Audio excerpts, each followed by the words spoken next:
tanning beds. An update tonight to a story we've been following closely. In hearings today, an FDA panel recommended tighter controls on artificial tanning, possibly an outright ban for those under 18. More experts say the science now proves the cancer danger, but the public isn't getting the message. We're talking about 1 million people in this country going to the tanning beds. Don't tell D.C. dermatologist Dr. Elizabeth Tanzi that tanning beds don't carry serious health hazards. So I wasn't always a dermatologist. So in my youth, I not only visited some tanning salons. She is also a skin cancer survivor. I happened to notice it on my leg. It was a mole that I had for a while, and then I noticed it had been changing, and it turned out to be a melanoma. Today's hearings launched by the Food and Drug Administration will determine if the time has come for stricter guidelines that would reclassify the beds as devices subject to FDA approval, a decision that could make the current cosmetic tanning bed industry obsolete.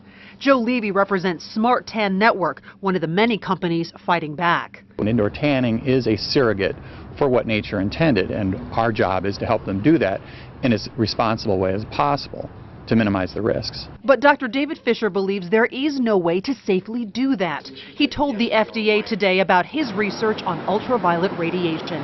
The UV causes damage to DNA, and the tanning response is a stress response to that damage. If there is a tan, it means there was damage to DNA, and that damage to DNA can cause cancer.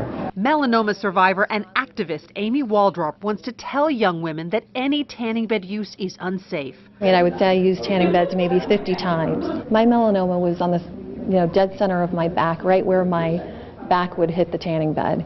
And I don't really think that's a coincidence. Dr. Tanzi agrees and tells her patients that even after surviving melanoma, she will always be a skin cancer patient. I get full skin exams every 6 months, and I've had 28 biopsies since then. So it's really a lifetime issue for me and anyone who's had a melanoma.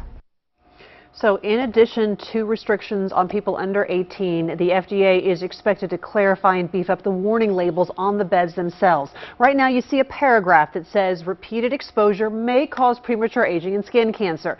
The new labels would likely be a stark warning about the cancer danger.